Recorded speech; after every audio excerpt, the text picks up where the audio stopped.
See, look at it, it's all coming out. It's just not.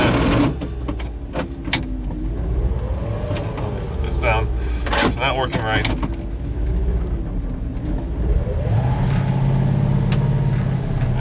That's fourth.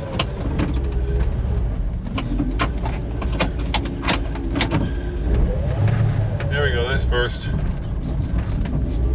But it's not going in very well. It's obviously broken. Pieces are, you can see pieces are hanging off of it. And yeah. So we have some issues.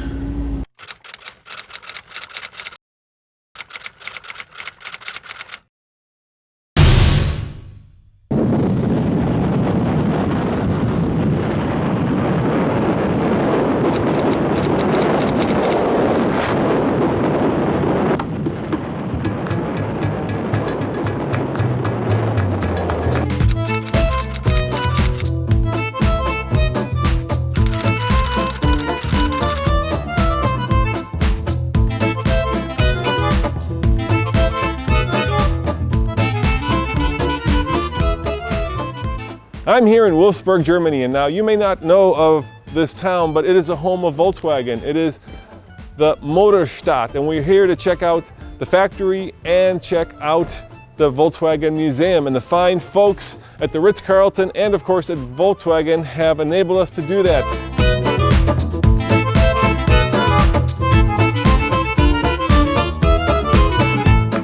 Autostadt is the communication platform of the Volkswagen Group. It was opened in the year 2000 together with World Fair Expo Hanover 2000, and it was Volkswagen's contribution to the fair.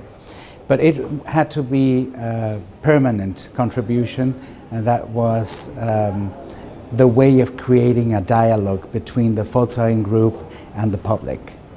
You know, it seems to be like a giant car theme park. Would that be fair? I mean, people come here and they look at the cars in the collection, they pick up new cars, they can visit the different brands. It seems like a really interesting place. We define ourselves as a theme park devoted to mobility. Yes. Mobility in all the sense of the word.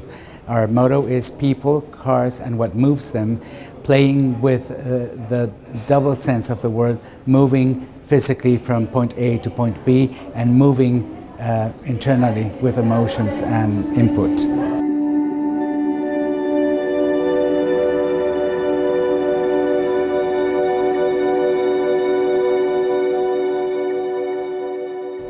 This is the old coal power plant of the Wolfsburg plant. So when Wolfsburg was built in 1938, of course they needed the energy supplies, and therefore the power plant was used and is still in use today, even though we do have a second power plant now. So tell me about the factory here. How big is it? What's built here? Well, this is the biggest one out of 106 automotive plants that Volkswagen AG runs today. And we have plants throughout the world, but here at the headquarters we produce the Golf sports van, which is a special model mainly for Europe. We have the Touran here and also Tiguan production. And how many cars do you produce here? It's about 800,000 units that are being produced here every year. And tell me about the factory. You told me it's huge. I mean, this is like one of the biggest in the world, I think. Yeah, in kilometers it would be 8 square kilometers, so that means 2 by 4. Yeah. And as the plant layouts have been in the 1930s and 40s, everything was built as a stretch. So the car stamping would be on one end of the stretch and the final car would come out on the other end of the stretch. So from point A to point B, it's one straight mile. Nowadays, automotive plants are rather built in circles, and you have the management in the middle so they can access any point real fast. Just like the new plant that we have in the US in Chattanooga, Tennessee.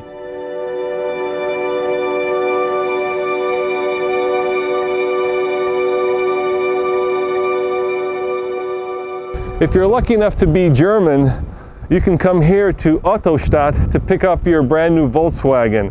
And the way it works is quite magnificent and actually quite artistic. The cars are brought to these towers from the factory where an automated machine stores them. then the customer comes, the car is retrieved, and it is delivered across the street. And the whole thing is very poetic and a lot of fun. It's sort of a Disneyland for cars. You can do a lot of things when you come to the Autostadt. The Autostadt is a place where you have a lot of experiences. You can see our Zeithaus Museum, you can see all the old-timers, you can learn how to drive safely, we have an all-terrain track, we have the car towers, you can see a lot of architecture, you can see art in all of its forms, and we have also learning courses. We have a lot of programs for children, youngsters, and the elderly to learn about any subject, not only devoted to mobility, but cultural subjects in general. When you first come here, it seems a little haphazardly put together. In fact, thrown together. I mean, what does a Citroën 2CV have to do with a BMW motorcycle, a Ducati, and of course, a Trabi or a Trabant? Well, have you guessed it by now? These are all vehicles that have 2 cylinders, and the exhibition is actually quite easily broken down. There are design icons and there are engine icons. It starts way back there with the Porsche design tractor, which has 1 cylinder and goes all the way to the bottom of this building where you'll find a Bugatti with a 16-cylinder engine. Easy peasy.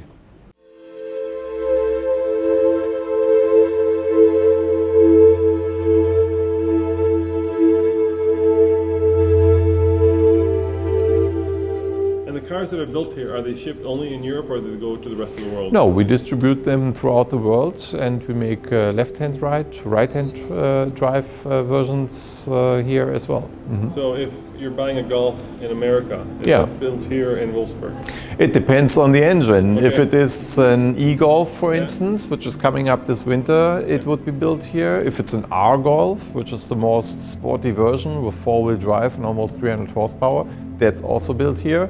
If it is the Golf or the GTI for the Americas, that is being built in our Mexican plant in Puebla, which is the 2nd largest plant that we have worldwide. You said how many different variants are made? 310 different models we are making for the world markets, yes.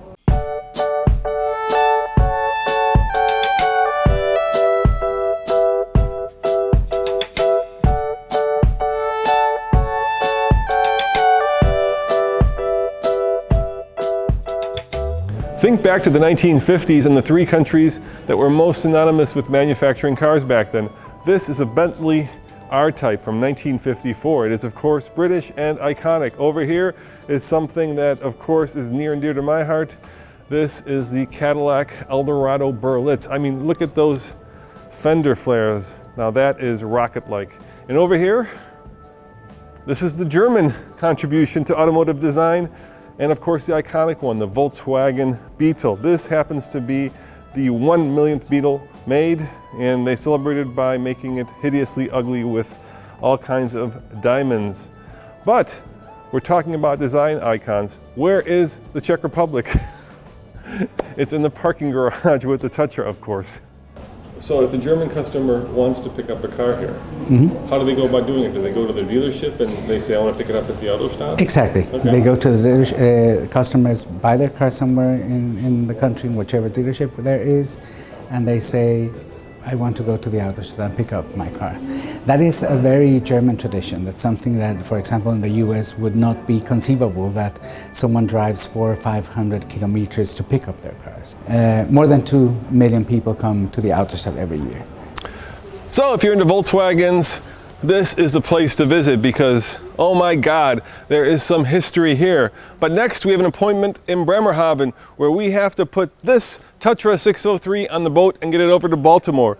So far, so good. This has been an easy journey.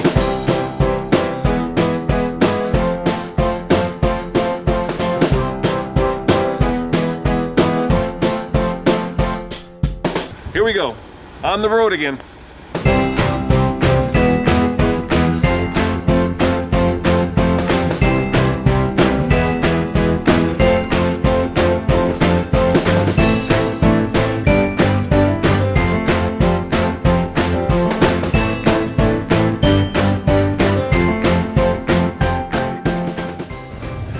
Here we are, hitting the road again. I do feel a little bit of well, guilt, probably the right word, since we left a little bit of an oil stain on this pristine parking lot in front of the Ritz-Carlton, but for a 45-year-old car, this Tatra just does leave a little bit of oil. And now here we are heading out of Autostadt and back on the Autobahn. Look at the people are taking pictures of us. Let's wave to them, giving us a thumbs up. We get that all the time. That's the cool thing about driving this car. I think it brings a lot of joy to a lot of people. And first and foremost, of course, me, and I hope you as well. So, back on the Autobahn, and hopefully next stop, Bremerhaven, where we have an appointment with a boat.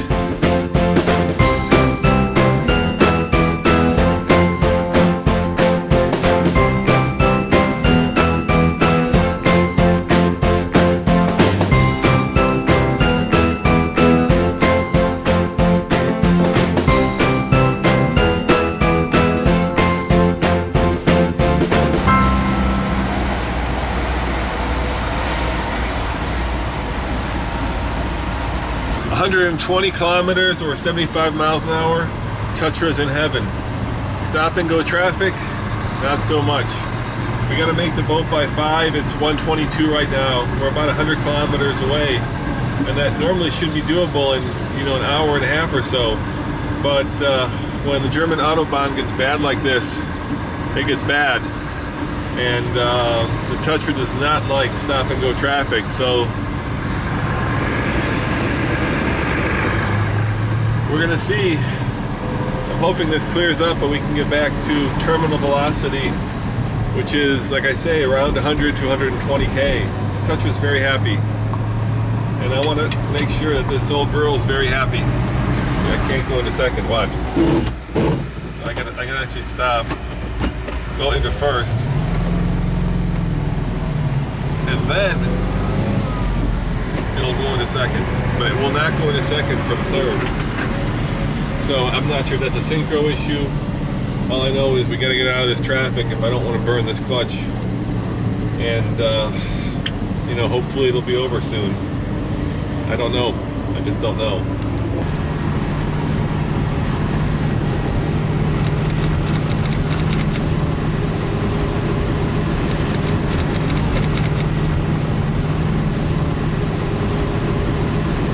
So Google Maps routed us off the highway to gain a few minutes because we have to get to the boat by like 4, and right now we're scheduled to get there at 3:20. And this is like a rally stage, this road. It's really cool.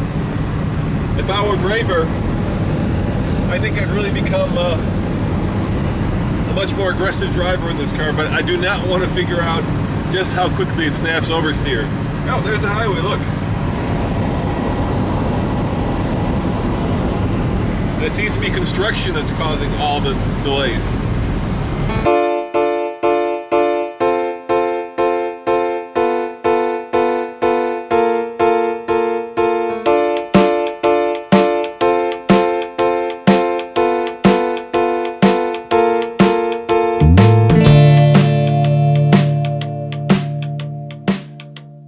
So we're less than 20K away, and there's a big knot in my stomach because I'm hearing noises, I'm feeling vibrations, and I'm like, come on, Tatra, you can make it, you can make it.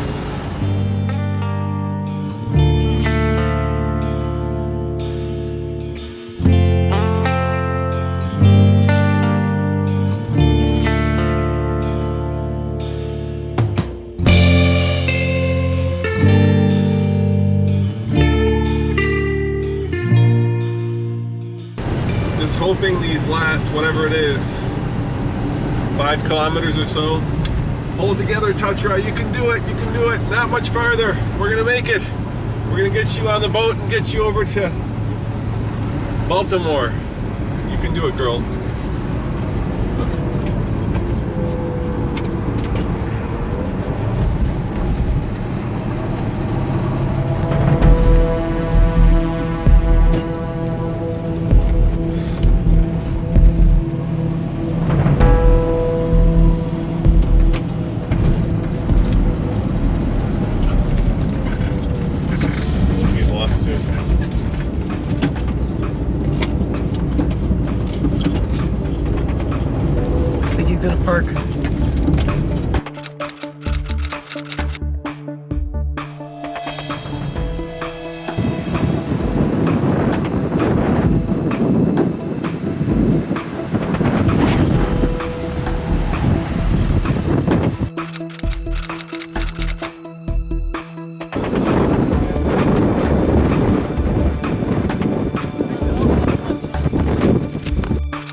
So getting the Tatra, getting the old girl to America was probably one of the hardest things I've ever done.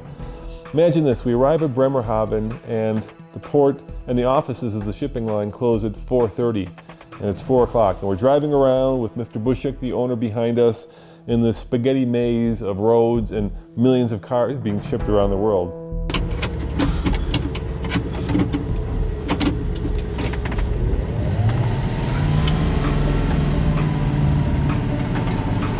They sent us to a different place. It's going to close pretty soon, so we're going to the other place right now.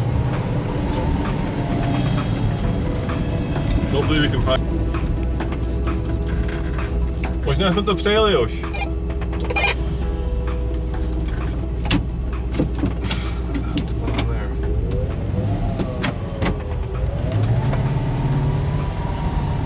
Right there? Oh, good.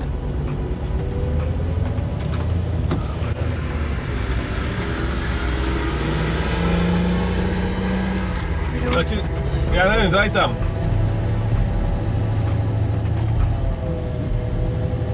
Go.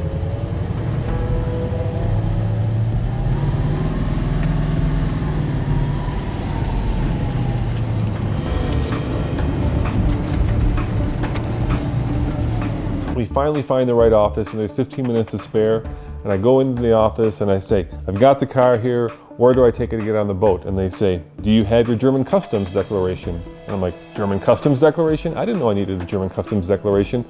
And the guy looks at me, yep, we sent it to you, nothing we can do. And keep in mind that we have to drive back to Prague now because Mr. Bushik has to go back to work the next day.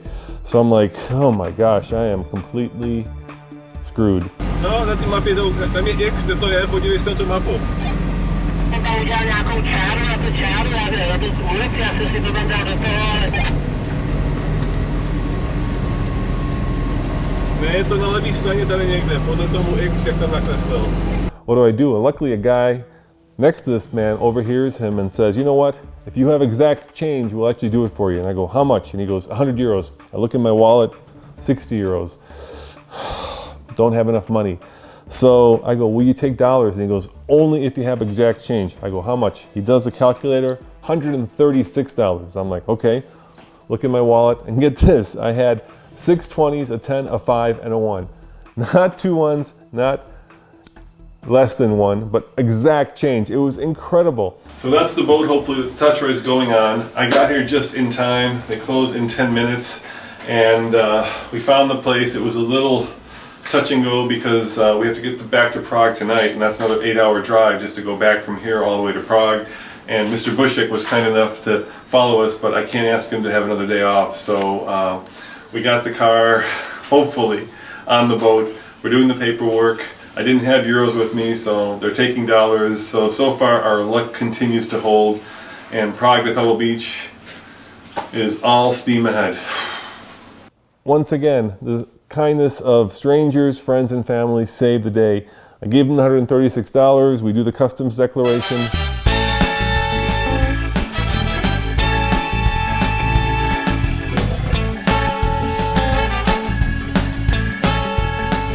I get in the Tatra, I take it to the right place in the port, I park it, I go to back it up, well, and this is what happens. So, we have good news and we have some bad news. We got the car on the boat, which is the very good news. This thing always breaks, but this delicate shifter finally gave up the ghost. It's it's not working right, and it's definitely broken. The car still shifts, but barely. Look at that, it starts like a top. So now we're gonna have to get it home and hopefully find somebody who can work on a Tatra 603 shifter. See, look, it's all coming out. It's just not.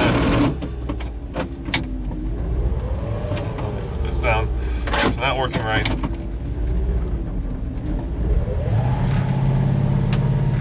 That's not. That's fourth.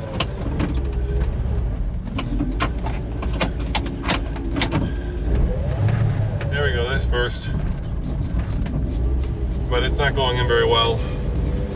It's obviously broken. Pieces are, you can see pieces are hanging off of it. And yeah.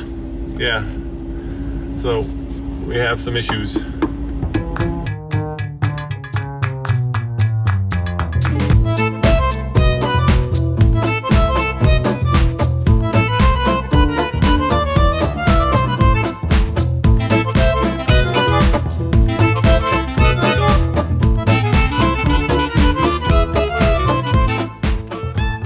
So we have a ticket to ride, but in true Prague to Pebble or bust, the car is a little bust. The shifter's not working, and we're gonna have to figure out how to get it fixed or sorted in Baltimore. So next time I see you, we'll be working on that. At least we got it here, and that's what counts.